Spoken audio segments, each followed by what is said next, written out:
Right, I think we'll just go ahead and start in. So good evening. Welcome to the University of Glasgow and tonight's special Stevenson Trust for Citizenship conversation with the Honorable George Papandreou, former Prime Minister of Greece. I'm Christopher Carman. I'm the Stevenson Professor of Citizenship here at the university. Before I turn the microphone over to Professor Graham Roy to introduce tonight's conversation, I'll quickly introduce the Stevenson Trust. So the Stevenson Trust for Citizenship was established in 1921 with Sir Daniel Stevenson's generous gift to the university. Sir Daniel was a Glasgow businessman, philanthropist. He sat on the city council. He was provost of the city, and he served as chancellor of this fine institution. Following the Great War, Sir Daniel was particularly interested in building international cohesion. And as part of his efforts, he bestowed several endowments upon the university to promote citizenship and the study of languages. So part of the remit of the Citizenship Trust is to provide for the education of the people of Glasgow on matters of citizenship, whether that's at the local, national, or international level. And as we will soon hear, tonight's conversation, I think, will very much build on Sir Daniel's vision of promoting international cohesion. Before we move on to the main event, I'll say that as far as I'm aware, we don't have any fire alarms or anything scheduled for this evening. So if we do hear anything like that, the emergency exit, I'll do my flight attendant thing. And also to say that we do record all of our Stevenson events. We put them on our website and we promote them on our YouTube channel. And particularly for educators, if there's any information that we can provide or assistance, please do let us know. So with those words, I'll turn over to Professor Graham Roy, who's the head of the business school and professor of economics, to introduce tonight's conversation.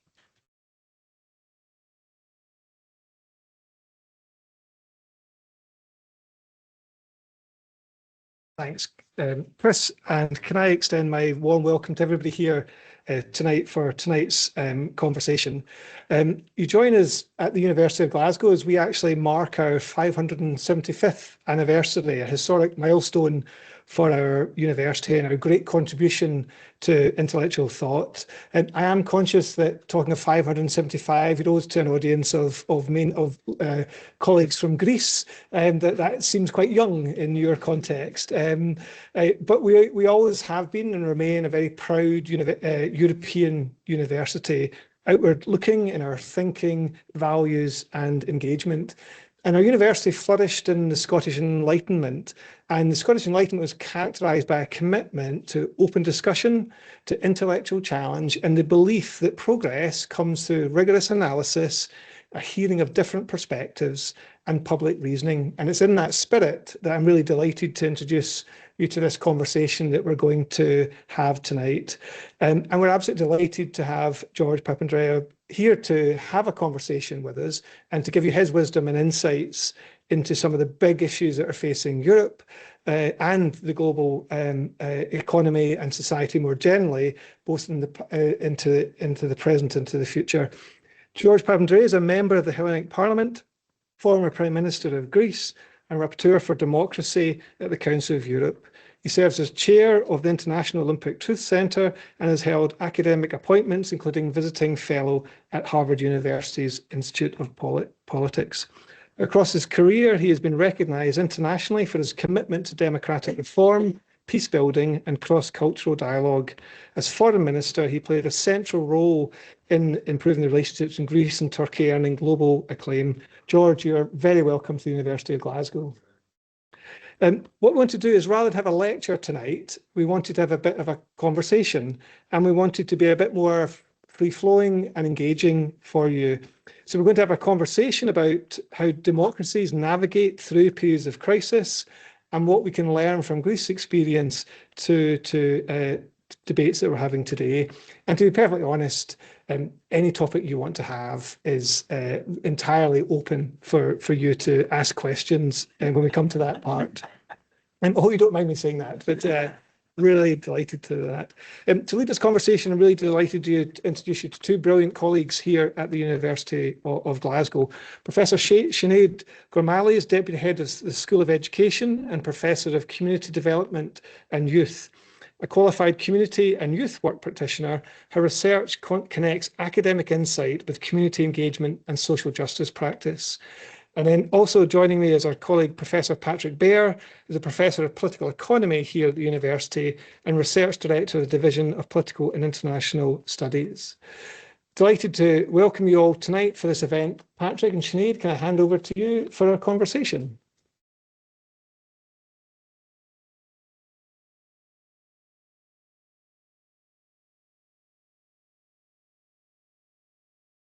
Thank you so much, Graham. Thank you so much, Georges, and again, welcome to all of your pages.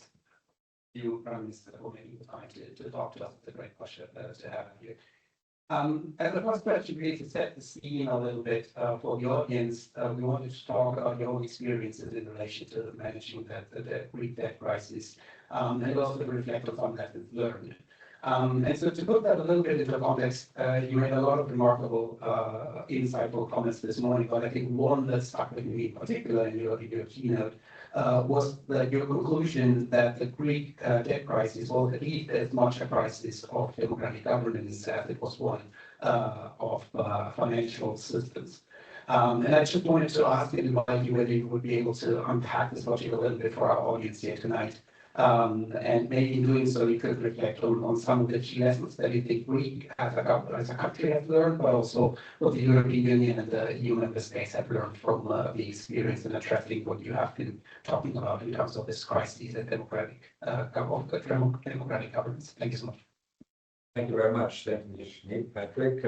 Well, it's an honor to be here in this esteemed establishment, and of course, the tradition of Stevenson lectures. So when I took over in Greece, there was a huge crisis around the world. Actually, it was just after the Wall Street crisis, the crash, basically, when the banking system fell apart. And then the markets started looking at the sovereign debt of different countries. Actually, Dubai was the first one, but then that was helped out by the Emirates.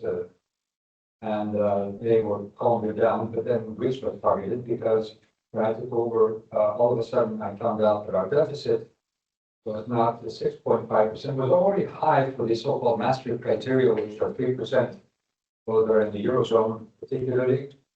But it ended up being 15.6%, a huge deficit, which then made the markets look at it, and it was that our debt was unsustainable, and we could not borrow because rates and borrowing were going up and up and up, and it looked like we were going towards bankruptcy. However, the fact that we even had the statistics had been falsified and had been said wrongly to the European Union was a democratic deficit. And of course, it was also the fact that this was a symptom of bad governance, I would say. Greece was gone through dictatorships, civil wars, we were going to the European Union, it was great, but many of our governance issues remained untouched. And there was, I would say, a form of clientelism, corruption, and that meant that basically a lot of the resources we had were going to the wrong places, for the very understated, if you like. That also meant that basically we were not dealing in a democratic way, in a transparent way, because what I see as democracy, not only, and this is one thing we'll talk about, of course, it's not only electing a representative or electing a government and having them run the government. It's how you use power once you're elected, and what are the rules of a country to make sure that you're using power in the right way. Part of the power is your resources, your economic resources, not only. How you use power in a way which serves the common good, which respects the rule of law, which respects human rights, which respects your citizens. And in fact, if you have no transparency and if you have no checks and balances or very weak checks and balances, and institutions that are being able to be undermined or abused, that means that you have a question of democracy. And that was what was happening. And it ended up as being a financial crisis. As I say, that was the symptom, and underneath was the governance issue. The second point on Europe was that we are in an interdependent world. Of course, we are in the Eurozone also. Sometimes they ask me, well, what does a small country do, when it has to deal with this global situation? And I've come to the conclusion there's no really small country. Because in an interdependent world, what happens in one spot can affect the whole world. So when Greece had this crisis, the markets all over the world got worried. Leaders all over the world were worried. I had people calling me from China, Wen Jiabao was the Prime Minister of China, to Barack Obama, President of the US, of course, all the European leaders, but even from the Middle East and other sovereigns, Norway and so on, wondering if Greece was going to go under, if that would have a contagion effect globally. First of all in Europe and then globally. So, and the second point, I think, which is important, is that in a small country, if it has problems in a global world, and we see this in many parts of the world, we have these proxy wars, it looks for a protector. So even if you're a small country, you're looking for a protector. Actually, Greece has had that history, and the Balkans have had that history. We've been sort of one of the areas of the world where the global powers have fought each other. As a matter of fact, when Greece was liberated from the Ottoman Empire and was established its democracy, very nascent at the time, there were three parties, and they were called the British Party, the French Party, and the Russian Party. As you see, searching for protectors. What does that mean? That means that in a global world where there is no trade, you are looking for some big power to help you. So it has certain alignments and axes and so on. Well, the European Union actually, and if you go back to a very important figure in the Greek Revolution, he had this idea, of course, of a unified Balkans where we all were equal, all cultures together in a very democratic world. Well, what is the European Union? It's a rule-based entity which says you don't really need protectors, you don't need a big brother.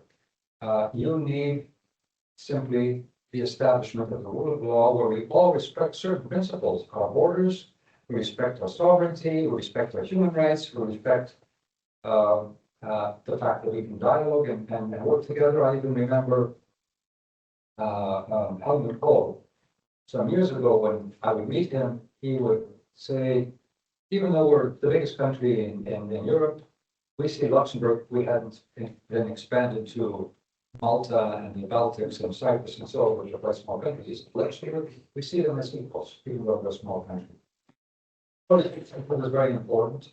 What that means also with this crisis is that whatever we had done alone, what we could do in a Eurozone, was not enough if we didn't have the support of the wider community. And initially, there was a reaction from many in Europe saying this is a Greek problem, which it was, but not only a Greek problem. And we could not have reformed and changed had Europe not come in the end to our help. And what I was saying this morning's discussion is, what I saw from that, what I take from that is that our collective power is very important. We don't always use it. We are either fearful or for some domestic reasons we don't use it. And when we do come together, we do have power to solve or at least protect ourselves from many of the problems we face.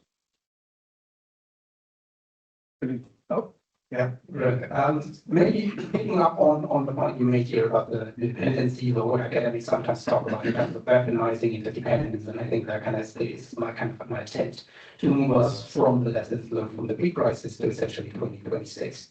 Because I think one challenge when we look at the crises that we see at the moment is that a lot of it, and we talked a lot about kind of differences between symptoms and causes, has to do actually with these dependencies in an international world. And this is dependencies in the crisis on capital markets, dependencies on supply chains, dependency on gas, dependency on kind of military support.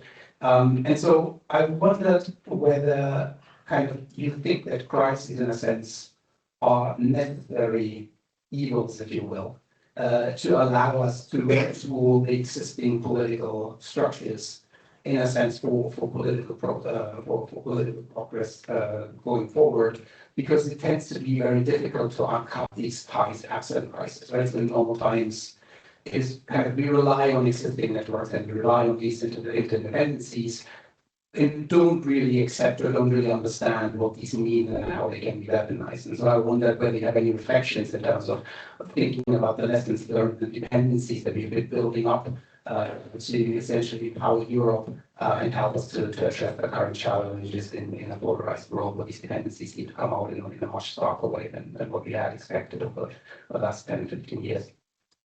Well, very important question. I think that dependencies, the crises are not necessary evil, but they are an opportunity to look at this question of dependencies. And I remember often I speak to the Chinese. I remember they were asking me about all this de-risking. What does de-risking mean? And of course, we're saying during COVID, we didn't have the necessary equipment, which we had to buy from China because we didn't have that production. Now, who would have thought that we needed to produce masks, but I mean, or these suits for our doctors and nurses? But that was a problem. So, but then one looks at some of the essential areas like energy, for example. Let me just go before that. I would say that in a world of dependencies, a globalized world, put it that way, if you have trust, if you build trust, that can work. It can multiply your, let's say, your positives, because you can actually have the advantages of everyone working together, bringing something to the market, or not only the market, but also the cultures and so on. If, however, trust is diminished, the dependency becomes a threat, a fear, and a mistrust. Deeper mistrust. And then the dependency, and then it becomes a question of who's dominating whom. If I'm not sure about this other side that I'm dependent on, I have to prepare to be in a fight or a struggle. And that I think escalates, and that's what we're seeing now. But I would also add that there are certain areas where we can become more independent, and we need to become more independent. And energy is one. What I see right now is, first of all, we've seen how Russia weaponized energy, and we have this terrible war against Ukraine, and how much we in Europe were dependent on gas and oil. But what I also see now is the United States under Trump promoting this dependency. He would like to, when you see in Venezuela or Iran or whatever, I'm not talking about how bad the regimes are, because obviously we would like to see a democratic Iran and a democratic Venezuela, but I don't think that is his goal. I think his goal is to control the sources of energy, particularly oil and petroleum and gas. Why? Because and you control either the actual resource or the commerce, because that is way he can dominate. That's where he can negotiate, whether it's with China, maybe with Russia. He seems to have a special affinity towards Russia. He can bully you. Let's put it that way.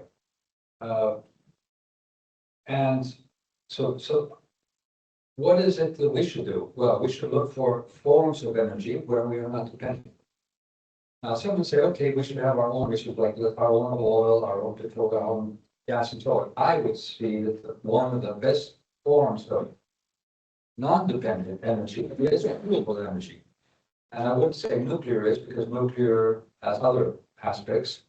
You have dependent on, and it centralizes control and can create much other problems. You can see how critical we are, not only with Chernobyl, but now with Zaporizhia. But I think that the renewable energy, and this is what we should have even more invested in, we could be almost self-sufficient. In the past, the desert tech was an idea, so that we have energy from the deserts of the Sahara to Europe. But I think even just the southern Mediterranean could help from that. But there are other forms of geothermal. I don't know how, and there must be quite a discussion here in the UK also around energy and oil and petroleum and gas and new forms. But we need to move in that direction, not only for environmental reasons, which is absolutely crucial to our existence as humanity, as civilization, but also in independent, being more independent. I think however, there are other areas where right now we have dependencies and we need to find some ways to regulate. I won't get too much into that, but for example, our social systems, our welfare systems, were based on, and particularly in Europe and in the US, after the Second World War, or even before, with Roosevelt on the New Deal. Here we call it the social contract in the European Union, where employers, employees, and the government basically got together and said, yes, we're in a capitalist system, but let's humanize it and let's allow for you to make profit, employer, but let's make sure that your profits also go to good conditions for the workers, environmental conditions, good wages, schools, education, health, obviously the environment, and so on. That contract is broken in a global capitalist system, where capital is free to flow, and not only flow to areas which has comparative advantage for capital, but where it basically means more profits, using either cheaper labor, we call it dumping sometimes, or basically hiding the money in tax havens. But what that means is that they are able to accumulate huge amounts of wealth. And when we have to talk about the social welfare system and we have to keep it running, who are we taxing? We're taxing the middle class and the poor, not for the wage earner. And that's unjust. It's not only unjust, it's also very, it's not viable in the long run. And I think in the US, what we've seen is such inequality, such huge inequality, the Gini coefficient, which is part of the problem of what has then developed into a polarized country. I mean, Aristotle talked about this. We don't have to think about it. Aristotle sort of did a survey of ancient Greek cities. It was not just Athens, but there were lots of ancient Greek democracies, maybe 400 they're thinking of now. So he had a survey. I don't know if he did a survey of all of them, but he saw the crises. He saw the revolutions and civil wars. And he said one of the basic problems of democracy is, there are a number of issues that he was critical of democracy, but one of them, he said, if you have high inequality, democracy cannot work. Why? Because polarizes, people feel the injustice. That leads to demagogues, we call them populists today, I like the word demagogues better. The demagogues will sway public opinion, they will gain power, but there will be a chaotic situation. They will want to keep people down, and They will polarize so much that finally they will become tyrants. Well, we're seeing that today. So I think this is a lesson we have to learn. Brilliant, thanks so much. And I think just picking up on some of the topics that you spoke about just there, but also this morning in relation to that trust. But you've been a real vocal advocate for civic engagement and for participatory democracy, and you've really emphasised in other spaces about the involvement of citizens in governance and decision-making processes. I think often we hear currently, that young people are disengaged or marginalised communities are not interested in politics. I personally am not sure that I agree with those sentiments. Because actually we are seeing very vocal, sometimes very detrimental displays of frustration, of lack of trust in our systems. And I think a lack of engagement in almost traditional forms of politics. So I wonder whether you could give us some insights, both from when you were in power yourself, but about how they engage with people, not just in traditional politics, but also looking to the future. How can civil society have a better voice and have power in decision making, particularly in these polarised contexts which you just referred to? Yes, thank you. And that's another important question. When and we talked about this actually this morning when we were talking about Greece, because we were in a crisis. We had to do major reforms, major cuts also, and it was a shock. I think we had time and time to deliberate, time to talk to people, not to shove it down their throat, but to talk and let them come up with answers, work together, have them be part of, have their own agency in developing the policies, which is a complex process. It's not something you just sort of, oh, let's do it and let's sit down and talk. No, it's a complex but systematic process, but it can be done. The pain and even the solutions, the pain would be less and the solutions would be better. Unfortunately, this was done under huge pressure, not only political pressure, but time pressure. And this did not allow for the necessary deliberation. And therefore, that led to a polarization in our society and a lot of demagoguery too, which didn't help in the end deal with some of the core problems we had in Greece. Which I think, although we have come out of the crisis, they are still lingering and can bring us back to difficult situations. So I also am working in the Council of Europe, and they asked me to give me a mandate, which is called the General Rapporteur for Democracy. So that's a very lofty title.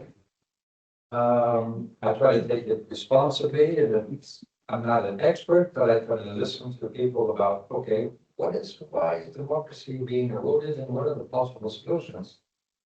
So I would again go back a little bit to ancient times.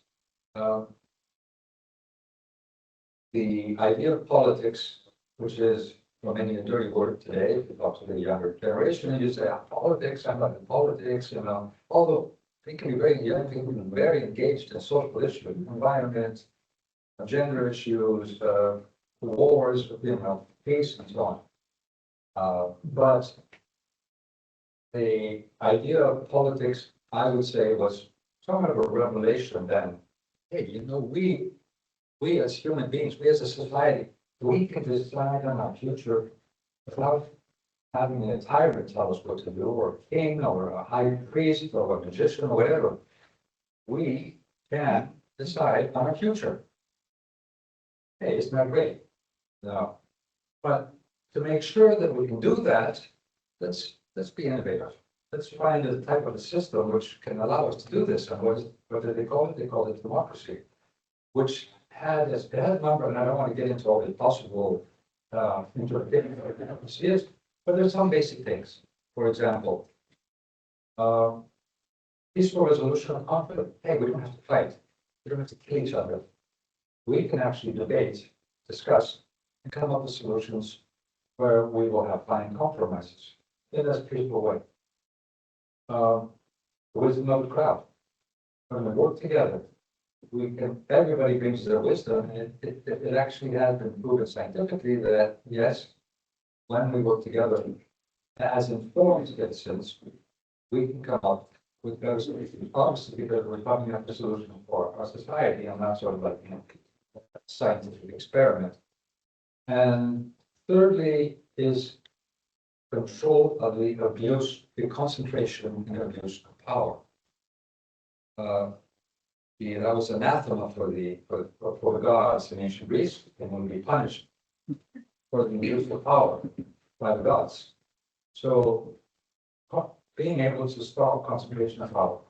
So going back to we were saying that earlier, today we have huge concentration of wealth, but that has become huge concentration of political power.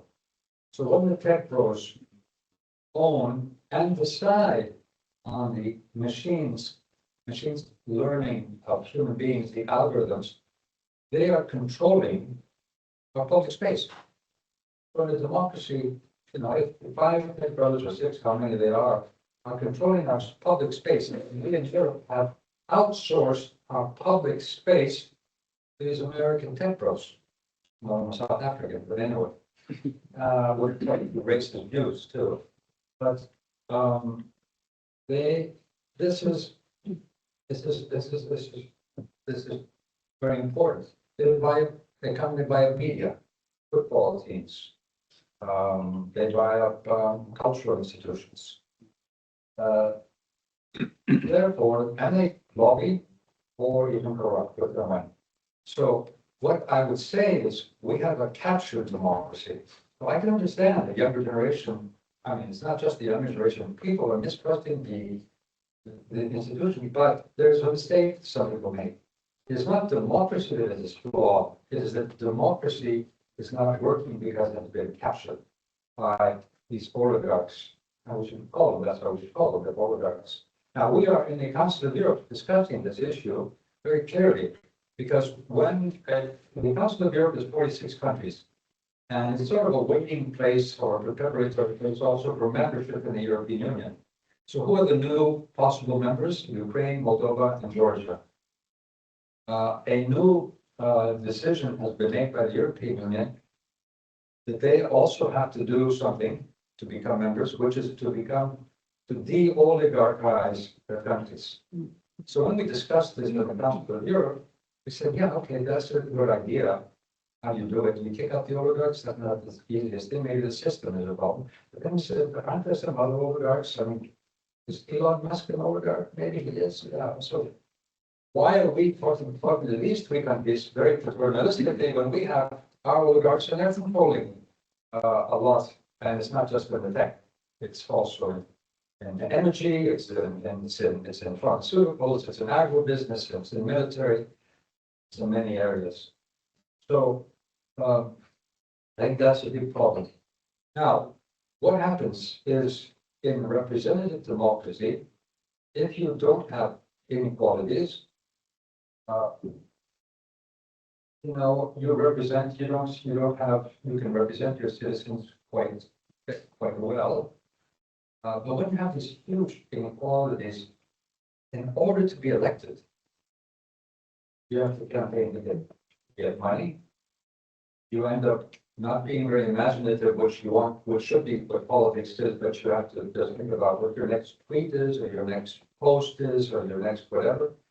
And you're on sort of tightrope acrobats, thinking about, okay, will I risk it or not? And what happens then is so I'm a representative, right? Okay. In representative democracy, there is an inherent tension. And each should be solved also. It's an inherent tension. So on the one hand, I represent you. I can say you elect me, I represent you. But at the same time, I'm going to become government. And that's power. So Am I going to fight for power, or am I going to fight to represent you?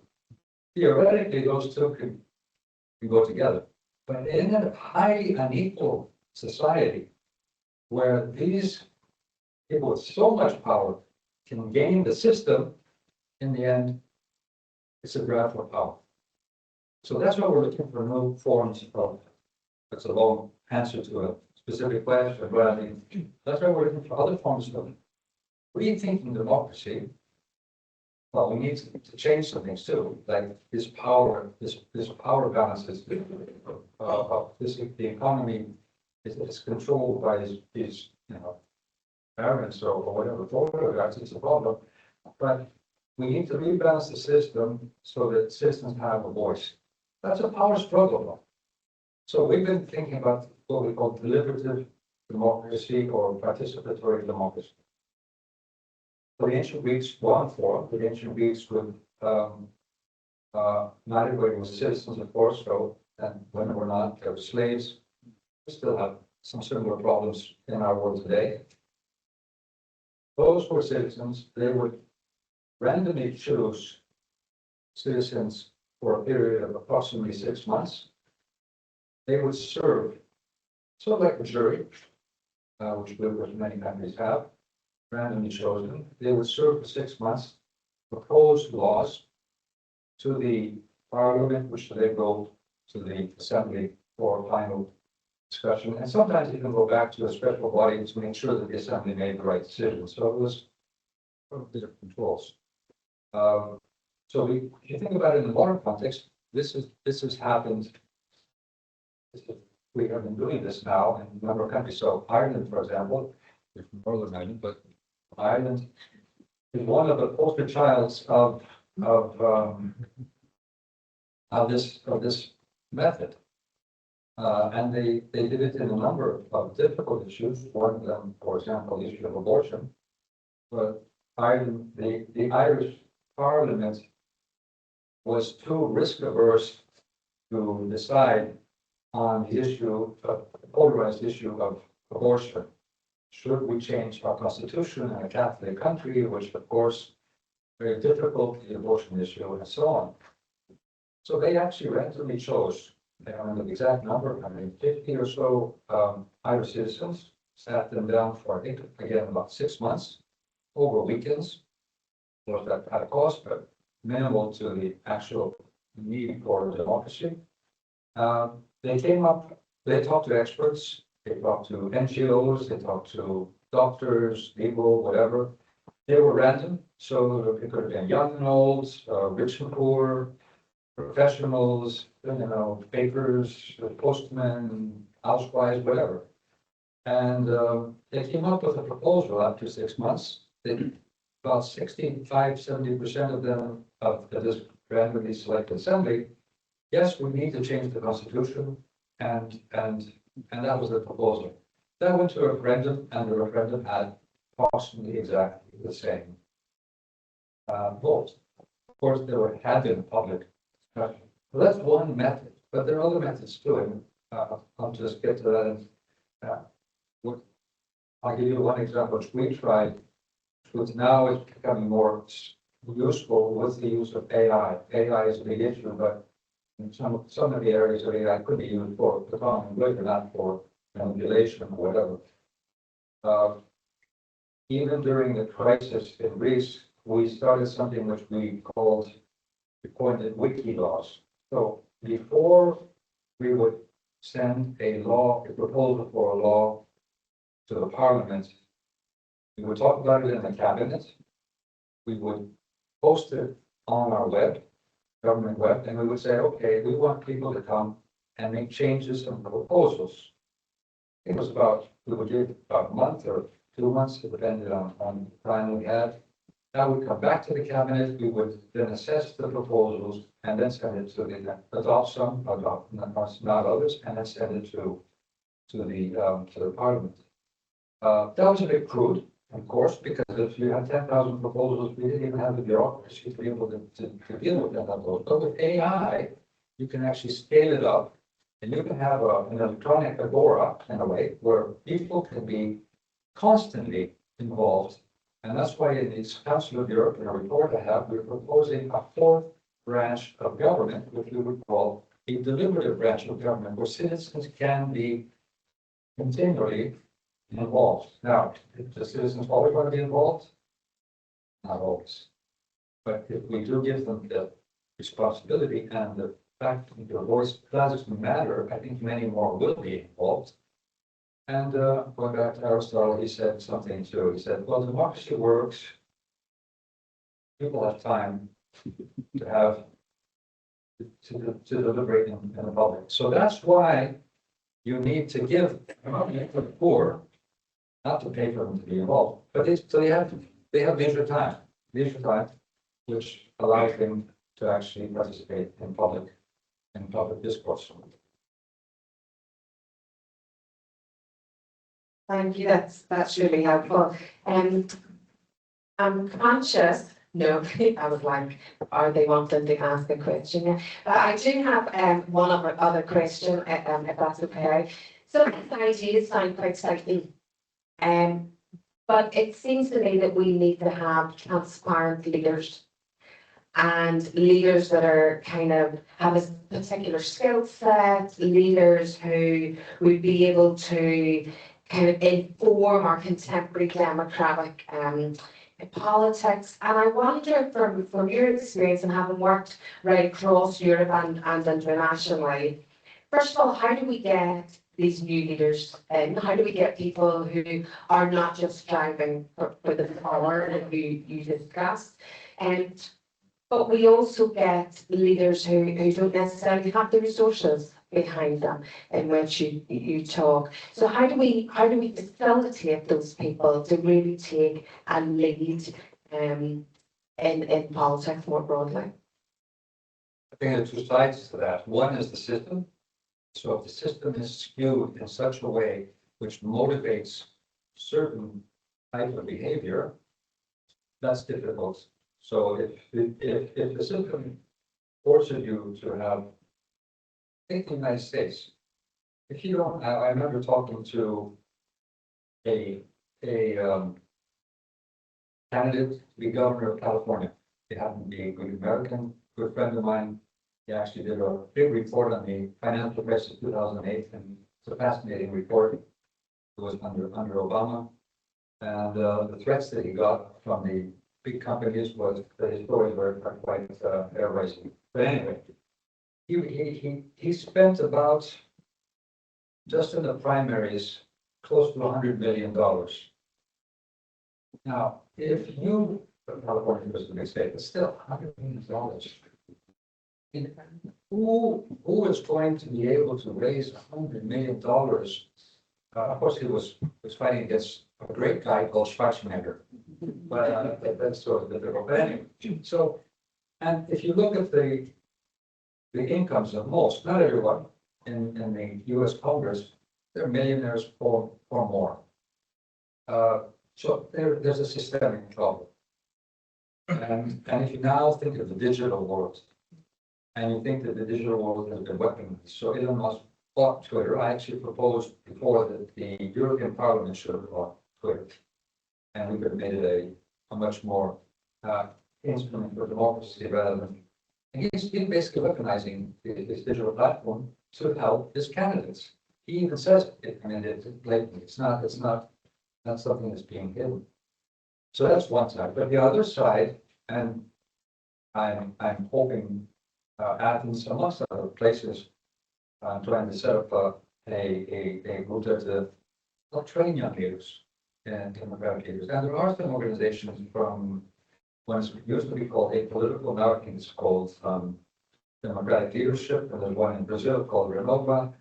They train young leaders to get into active civil and political life, giving them as much as tools, but also an ethical background, hopefully that they can keep that ethical background to fight some of the injustices in society.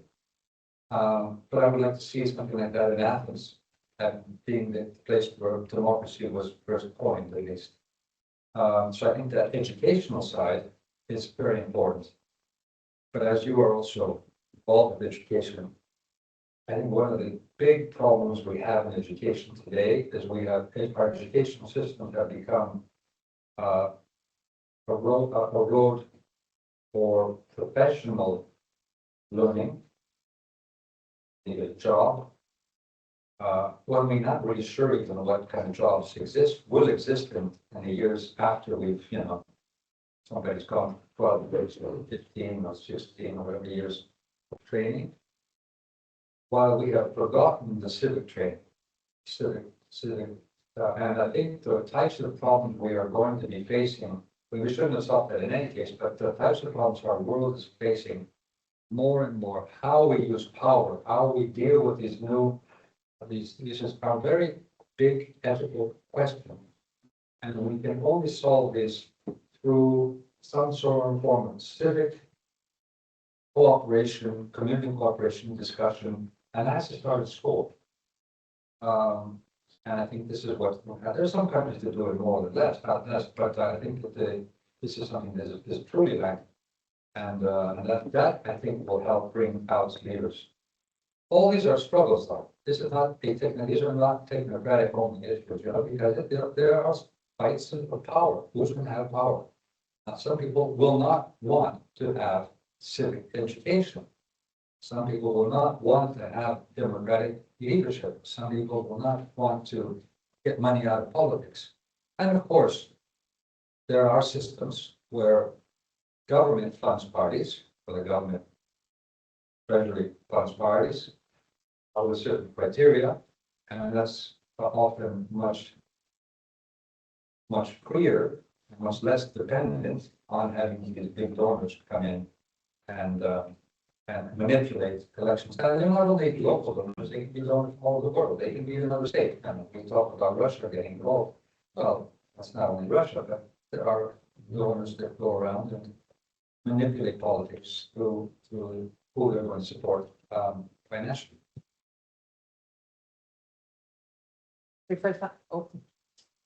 Back on. Thanks very much. I was conscious we're talking about trust and power, and I'm very conscious that we're hogging the power of the microphone, which is obviously something that we get being on stage, but I'm very conscious that it will be held against us. So I think at this point we better open up to the wider floor. I'm going to hand over to Chris, who's going to lead some questions from the audience, if that's okay. Great. Thank you both very much. So we're going to open it up to questions from the floor. Robert has the microphone in hand. So if you go back there, John first, and then if you just catch my eye, I will make note on my notepad as best I can. Thank you very much for an interesting talk. One of the conceptions of democracy that people sometimes argue for is a system of basically two political parties that compete with each other for power, and that this is an effective way of keeping government accountable. And arguably that is what Greece had from the fall of the colonials through to the financial crash. But of course, in the wake of the financial crash, we saw actually both the new democracy, the party of the right and the PASOK, your party, the party of the left, both suffer badly, and in the case of PASOK, arguably terminally. We're now inside the UK. I realise things have passed a bit more recently, but of course, what's now true in the UK has historically very much had a two-party system. But we now have a state that faces some fairly substantial policy challenges, and in the wake of that, we have a social democratic government that is struggling seriously in the polls, as indeed are also its traditional centre-right opponents. And both of them are being challenged by at least one party that would be widely regarded as populist. You might call it demagogic. I'll leave that to you to decide. In much the same way Syriza was arguably also a populist party. So my question to you is, I realise you won't want to talk about the details of British politics, but are there any lessons from the collapse of the traditional party system in Greece and the difficulty that caused your party in particular, that perhaps we should be bearing in mind as we contemplate the apparently problematic future of the two-party system, and in particular the traditional Social Democratic Party within the UK? Benjamin, your name, your first name? John Curtis. Um, Difficult question. First of all, in Greece, the crisis was basically which was the main reason for the collapse or the problematic I would say continuation of Pashok. We're trying now to rejuvenate, we're doing it better, as you said. You obviously know the politics, great. So we had the burden of the crisis. And it was easy for us to take the blame. Is that right or wrong? This big thing, okay, I think it was wrong in the sense that we inherited the situation. Had we been in government before, yes, and had we not done all the reforms we could have done, possibly, and we weren't responsible for the depth of the crisis at the time. And so I think that was, and then, of course, we had the burden of all the pressure and even mistakes that now have been revealed or have been accepted by even the IMF at the time when we couldn't really do much else. And it was easy to say, yeah, yours and that. So I think one of the problems of that is that if we were to blame when we left, everything should have been fine. So when you scapegoat, you don't solve the problem. And I think that's one of the problems we have. Now, there are deeper issues though. And that's what I alluded to in my previous discussion. Who has power? How do you govern in an efficient way, but transparent and also one looking the public good? And I would say that bringing people in, giving agency is a very important. One thing we were not able to do during the crisis. Actually, when I was elected, and one reason I was elected is that I reformed our party. Our party had a mechanism where it was basically somewhat of a closed system of party barons sort of would decide who would be the leader and so on. And I said, okay, let's open it up to the public. Come and vote. And when I was voted in, 1 million people came to vote in a country of 10 million. And we ended up with 400,000 members, active members, where they all had their, we had our own Facebook and the public. So anyway, we really tried to have an active citizenship. Unluckily, we lost that during the crisis. I think that bringing people in is very important. So social democracy, the Labour Party, is not simply to look at the welfare issues, which are the traditional issues, but let's deepen democracy and give agency to our citizens. And not only through the trade unions, which is an important element of the traditional social democratic party, but I would say citizens have a voice and be able to do this. But I think there's another one, I don't remember the exact title, but I think the title is Who Controls the UK? There's a book. And you have your oligarchs too. And you have your media oligarchs too. And they're not, and many of them are not necessarily British. They may be foreign. They may be other things. So we are facing a problem which is not confined to our national boundaries. And I think that is something that's really undermining trust of our citizens. So we as local politicians, whether they're national or local, we have to deal with global issues. So I had to deal with a global issue. It was a Greek issue, but it was also a global issue. COVID, it's not a Greek issue, it's not a British issue, it's a global issue. Migration, it's not a Greek issue, it's not a UK issue, it's a global issue. AI, it's not a Greek issue, and it's a global issue. Environment and everything, these are all issues. Weapons of mass destruction, these are global issues. So we need to even though we can see how we can become more independent, we have to find ways also to work together to deal with it. And that also, so you've gone through Brexit, and now here in Scotland, there was a particular issue because you wanted to stay in Europe. I think the Scottish populace were very much, and is very much pro-European. But we initially, we coined the term, it was Brexit. Now we were talking about Brexit, but don't forget that.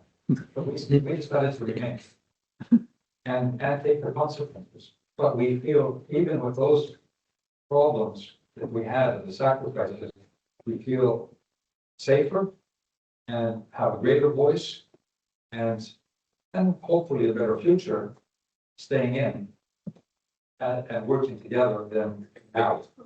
I don't, when I'm doing the crisis, I like sometimes to, going off to a Greek island, I'll just sit there and play my guitar and eat my Greek fish and my Greek wine and listen to, swim and so on. No one is anymore on islands. Even on the Greek islands, you dive down and you see not only ancient ruins, but the modern ruins of plastic from, pollution. You see, we get our migrants and our refugees on our islands. We have, we even have our migrants from the fish, the tropical fish coming into the Mediterranean because of the water warming. So we cannot deal with these. So I think that, well, I didn't answer your question maybe completely, but we have to look at these issues in a different way. And we as social democrats have to, or as labor or whatever, have to see that be very open with our citizens, that these are difficult issues. If we band together across borders, work with the world unite, maybe, but across borders, we can deal with some of these problems. Right, we have next to you there, Robert, and then over here, there, and then over here. And then, Thank you. Papandreou from the University of Manchester. I remember reading the book of your brother, who, for those who perhaps are not so familiar, it's a very accomplished writer, about the time that you and your family returned to Greece from the US in the 1960s. And he writes, there's a very interesting passage there about the first time, the impression made upon him, of the first time where he met a political fanatic. We have many political fanatics in Greece. You were on the receiving end of fanaticism during your time in office. And many people here, I guess, would identify this fanaticism with developing countries, difficult democracies and so on. But also here in recent years, we've seen the rise of the Brexit fanatic, the rise of the MAGA fanatic. And I just wanted to ask you to reflect on what makes a political fanatic. Well. good luck. Is anybody a political fanatic? It's a good question. I think that, well, you can have people. What I feel is the polarization. So people, I hear a lot of people, I'm going to talk a lot about talking and elsewhere here, but how do we get away from polarization? Polarization is a symptom and it's not the cause. But what is the symptom? What are the issues? So I think the deep inequalities are part of the symptom. So let's go to the United States. We have a MAGA movement there. We have a part of the population that has seen steady decline over the last 30, 40, 50 years after the Reaganite, neoliberal policy. You have high productivity, a lot of money, but it's all going up to the top. The workers, their wages, in relative terms, are basically stagnant. But not only that, other things are costing. So in the past, and I've lived in the United States, grew up many years in the United States, and I've lived in areas which are not the cosmopolitan areas either, which are these MAGA areas, so I know a little bit of the psychology. Some of them are relatives of mine. I said earlier that, some of my relatives have some college background, so I'm really good at that too. They, they, they could have a good education. They could have a good wage. They could have a good education for their kids. They could buy a house. They have a sense of dignity. That's not no longer so. And with the deindustrialization, they really felt it even more. They were not listened to. They were not being heard. Unfortunately, the Democratic Party didn't listen to them either, or didn't listen to them enough. I think Biden was one of the ones that did identify with them, but he had other problems. And they were inspired by an anti-systemic person who's actually very much part of the system, but his rhetoric is very anti-systemic. And they said, go ahead. And then they become like a football team fanatic.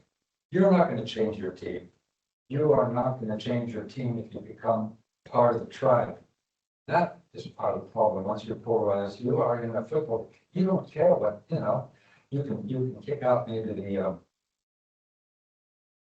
trainer, but you're going to speak it to that team.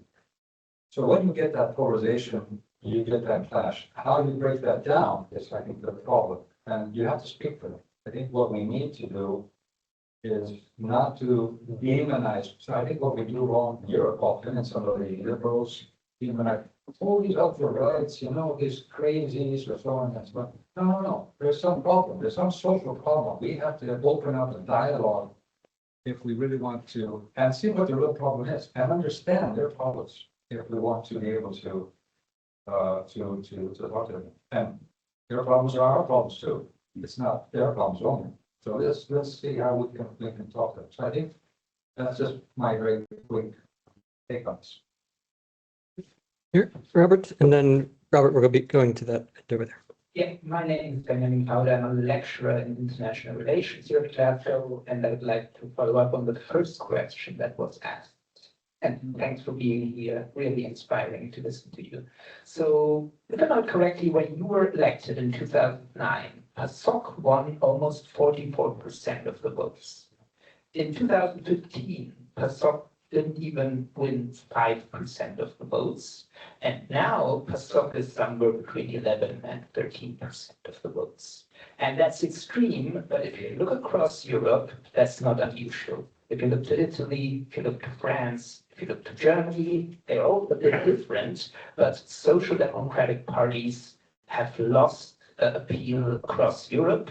And I guess the UK is a bit of an outlier case because here, to a certain degree, we now have formally a center-left government.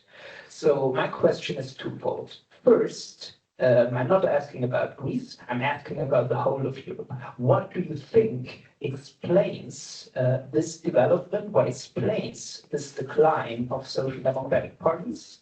And second of all, where do social democratic parties go from here? Do you think that there is a social democratic project that could meet the needs of this particular historic moment? In other words, do you think that social democratic parties have a future and can make a meaningful political contribution to the future of this continent? Thank you. Yeah, it's a difficult question, and one that has we've been discussing a lot in Socialist International with the head and so on. Although I would not say that this is a rule of thumb. There are parties that do, socialist parties or social democratic parties or labor parties that do win elections. Recently in Australia, Portugal is a president who looks like he might most likely will be elected. Spain is not doing badly, even though it's fragile. And of course, you look around the world, you'll see that. But I think there are some issues that as we face deep crises of inequality, as we face the insecurity. It's not just inequality. It's a wider insecurity that people feel. It's the lack of a prospect. What's going to the future going to bring? What the younger generation that says, I'm not sure that I will be better than the previous generation. A sense of what all these technological changes will bring. And you add to that climate change, you add to that the movement of people and so on. There is a wider sense of insecurity. Now, the easiest way to address that is hyper-nationalism. You know, there's a storm out there, close your doors, close your windows, you know, get back into that, you know, back to your little boundary and so on until the storm goes by. It's not going to work, but psychologically, that's your knee-jerk reaction. And I think what we're seeing is basically the ultra-right using that. The storm is out there, and who are the bad guys, the migrants, I don't know, something else and so on, and let's just close our borders, close out, you know, and who are the bad, you know, and this, all this other stuff about human rights and so on. So that I think that our narrative is more difficult because it's not a knee-jerk reaction, it's cooperation.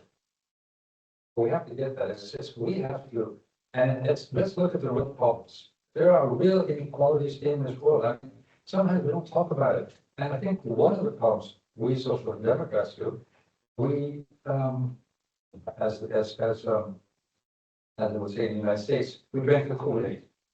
We drank the neoliberal Kool-Aid that the markets will just solve the problems, or we could make a few changes here and there and so on. I think that's wrong. We have to be more radical in our thinking, democratic in our practice, but radical from the Latin word, the root of the problem, and that is the huge unregulated or regulated in favor of the very, very wealthy and the power they have owning. I would add another element, which is a more recent one, but very powerful. I mentioned it before. Our public discourse, our ecosystem of, you know, we're talking right here and today. I can see your face, I can understand we have our emotions, you know, and so on. That's what human beings are. We don't have that anymore. Our public space has been taken over by social media and now the algorithms. And the rules of the game are decided by the tech brothers. And these rules have been proven that they undermine democracy and solidarity and cooperation. They maybe create cocoons where people get together, but they promote fear, conspiracy theories, and so on. There are books written about this, and that's one of the things we're discussing in the Council of Europe. You can see that there have been experiments where following the Twitter, the way the algorithms and anything with control groups, that those who are in the algorithm of the Twitter, they will move towards the right or towards the ultra right. Why is this? Because it creates tension, it creates hate, it's an emotion. Going back to Socrates, he would say you've got Plato 3 parts of you're the appetitive, you've got which are the daily needs, you know, food, sex, whatever. Then you have the reason, and you have your themos, which is your position within society. Well, what is taken over now is the appetitive and the emotional side through social media, and we've lost a reasonable dialogue. We have lost that. Another interesting dialogue, which I would ask you to read as we talk about social media, is Socrates and Gorgias, or Gorgias, or whatever you pronounce it in English, where he was a very good orator, but he was also a sophist, as they call him. And he would train young people to become great orators. So Socrates asked him, why do you want to be a great orator? Why do you want to train them to be great orators? And he said, well, to beat the other guy, to dominate the conversation, to get wealth, to get power, maybe even humiliate the other guy.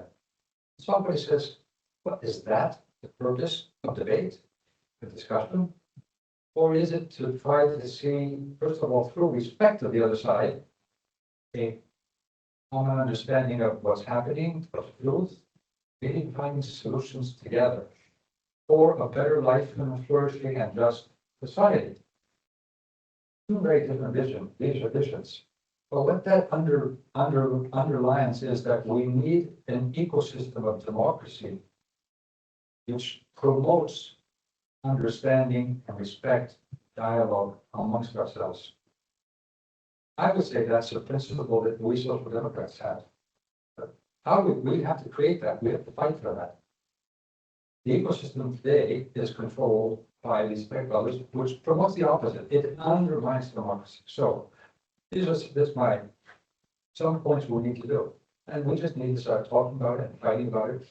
And yes, we have to get away from some of the myths that this neoliberal economy is going to solve all our problems somehow. I mean, I respect Tony Blair and his work and so on. I worked with him very closely.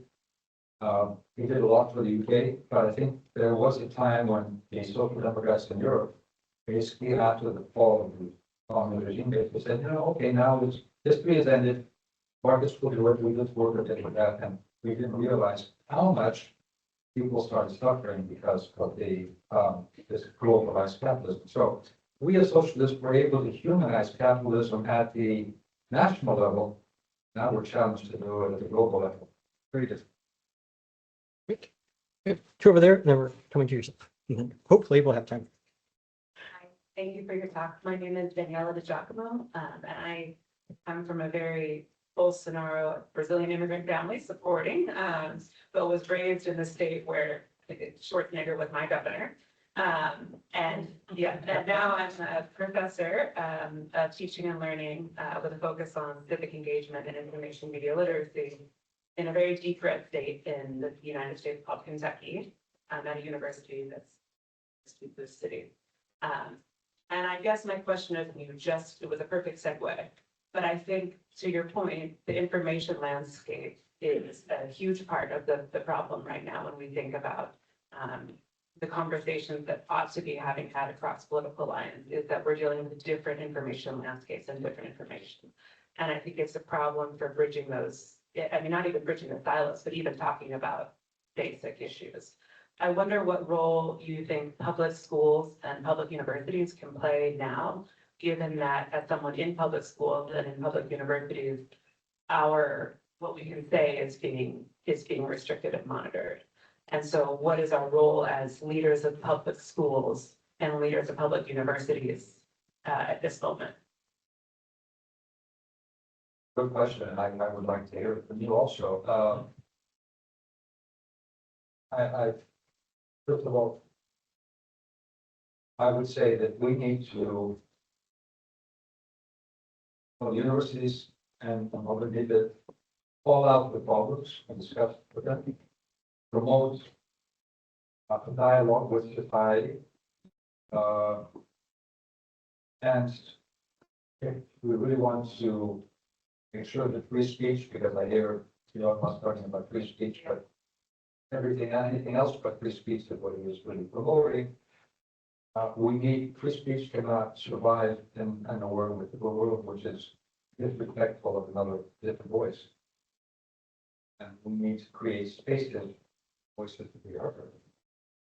And the university is one of those spaces, although sometimes even on the left, we have not been best in, or some have not been the best in censoring or not allowing all the voices to be heard. But you need to create this culture, and that's what schools need to be done, need to do. And it's very important because, again, I don't want to go back to ancients, but Plato, one of the things Plato was saying one of the signs of a tyranny coming is the corruption of language. So when courage becomes shamelessness, well, shamelessness is considered courage. Or the word freedom is the liberty to do anything you want to do, and you can be puffed and machismo and so on. That type of corruption of language is a sign of moving towards tyranny. And what we're seeing today is the corruption of language. But not only that, we're seeing the splinter of language where we're all in our little cocoons. I would also think that we should fight in Europe, and UK should be part of that fight. We're talking about a democratic shield. It's one of the terms that is being used, and it's created a program now in the European Union for our digital space. However, and I know there's a big debate here in the UK now about what's it called, grok, and the images and the sexualizing and so on. We're on the defensive. I can't see people, checking every single post to make sure that it's correct. That will work. And then we get called out by events that we're censoring. We need to change the rules of the game. So I would say we have to have our algorithms that actually promote good debate, freedom of speech, but really good debate, and build more consensus. Let's control these algorithms. That's our space. I mean, in this case here, there are certain rules we abide by, right? You could say, yeah, I shouldn't speak for more than 5 minutes. But there are certain rules. Learning specific rules is learning. I think schools are essential, and I would hope that universities, and I was in Berkeley recently.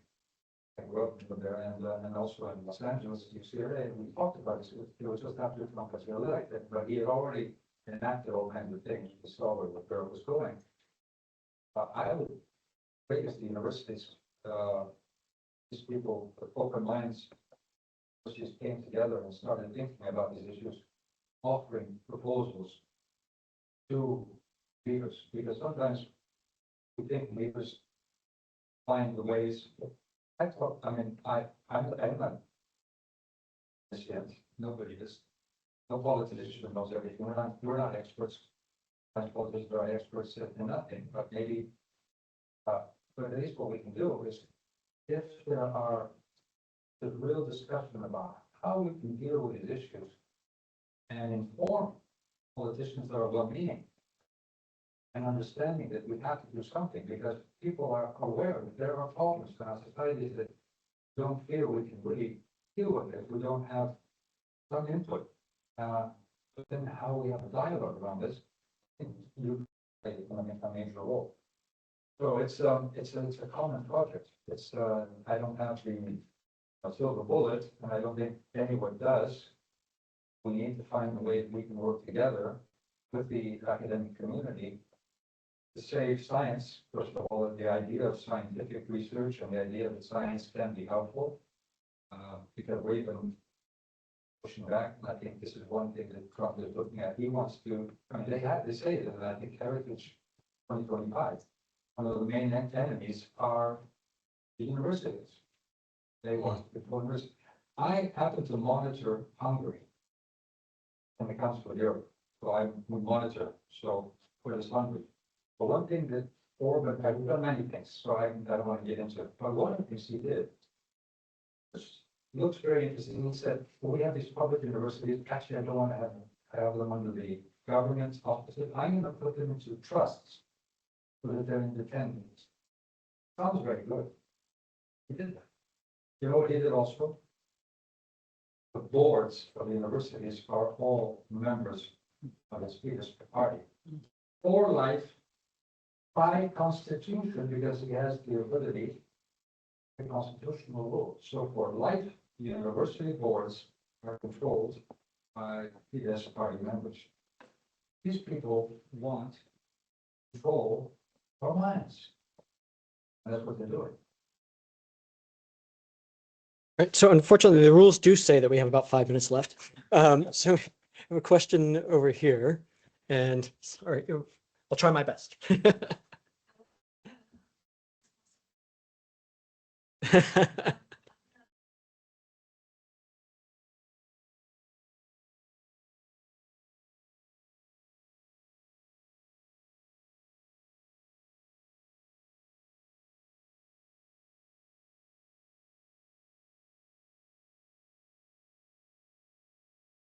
Two issues left for me, and I'll try to link them together.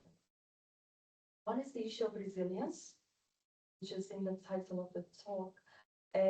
Resilience is another one of those dirty words, and I think my own interpretation of that is that it's because it hides power differentials, power inequalities, so whose responsibility is it to be resilient? There's an assumption that it lands on the entity that is expected to be resilient. And we can apply that to states as we can apply it to organizations and so on. So that's one issue. Is the resilience part of sort of an independent agency, or is it interconnected? Is resilience part of an ecosystem? The related issue is that of the difference between Brexit and Grexit. I remember I was in Greece when Grexit happened, the vote happened, and I remember vividly that the people went with Grexit. Yes, although it was not exactly Brexit, because Yes, it was out of yes, they out of no. the economic union and not necessarily out of the European Union. But the party in power decided to go against that. Now, in the Brexit scenario, it was exactly the opposite. So linking that with the idea of resilience and whose responsibility is it to be resilient, it seems to me that Greece and the UK took different decisions. The UK decided to take a sort of autonomous approach to resilience, full responsibility for their future type of narrative, whereas Greece took a more integrated approach to resilience as part of the EU. Would you like to say some final words about that, just touching upon the resilience issue? Thank you. Well, I hadn't thought of it that way, but you're right. The word resilience can mean many things, I think, and it can hide deep inequalities. Yeah, you have problems, be resilient. You're poor, be resilient. Yeah, it could be that way too. So I think we need to really define what when we talk about resilience, and you as many of you who are scholars here should think, okay, what is a resilient society? And I think that a resilient society is one which is more equitable, one which is more respectful, one which is more democratic, one which is more deliberative, and one which has transparency and rule-based society, which can then build the trust, but also a sense of capacity, and not the sense of deep fear or risk or pain that people may have. But they feel that the community and the government, the institutions are there to support in difficult times, but they can also be taken first with initiatives, with ideas, and so on. So I think that we need to define resilience, as you say. Secondly, I don't think putting it more as the British decided to go on an autonomous path, and we were decided to go on a less autonomous path. I think there was, I would say, and that was generated in the public rhetoric around it, take back control. But it was actually not taking back control. I think taking back control is, on the one hand, staying in to be cooperative, but more control also means democratizing Europe. I think there's a true issue, which maybe British understood or felt, it was the migrant issue, but that's one of the issues I felt was that, yes, Europe does have to be more democratic, that it has We have to find this, it's not just the European Parliament, how do we get the European citizens, both as nations, but also as the European Union? We should be the elected president or prime minister or whatever. Some way, we should have it more unified, but democratically unified. So the more we integrate Europe and the more we work together, the more we need democracy. Otherwise, people will feel that Europe is a construct of top-down decisions where I am alienated, and therefore, even though I want more Europe, I don't like what they're deciding because they didn't ask me. So I think that's one of the issues. So, but I would say that we need to develop a culture where we have more of a European identity. Maybe this will happen because of what's happening today, these days, where we see a very existential threat, not only from Russia, but now from even the US, regions, and the way that we have been treated. But I think we also need to think of, as you were talking about education, also, as Jacqueline also mentioned it, why not have a core curriculum in our schools of civic education, but also of European education? Your education is not a responsibility of the European Union, but making one part of our education system should be building a European identity. And you're building a European identity, going back again to Greece. Education is not just a top-down thing when you fill somebody's head. It's also a pedagogy of participation. So make sure that we as citizens are participating in the process of building Europe. That is part of becoming truly European. Thank you very much. Quite a note to end on. So I'm going to first apologize for those whose questions we didn't get to, but let you know that in a moment, you may have a chance to raise those questions over a glass of wine. So hopefully that's a nice consolation. Want to say a few thank yous, if I may, before we adjourn for the evening. First, to thank Professor Georgios Kariotis. It's his energy and drive that brought this. There was a symposium all day today, and then this evening. So thank you, Georgios. Also to thank Robert, who's now hiding behind his screen. And the College of Social Science events team generally, without them, the Stevenson events would be extremely difficult to pull off, to say the least. We'll also note that we have another Stevenson lecture coming up soon on the 3rd of February. Oh, look at that! There we go.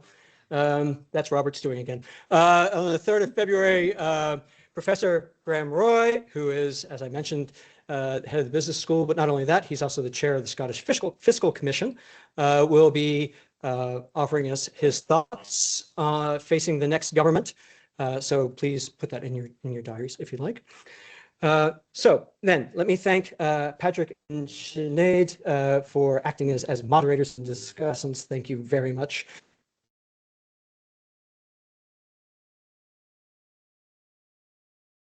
And can we offer a very warm thanks to Prime Minister Papandreou for taking the time and sharing your thoughts, which it's really interesting to have that depth of thinking about these big important questions.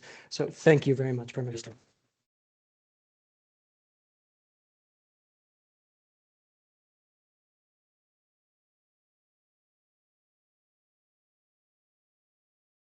Great. And you're welcome to share a glass of wine with us for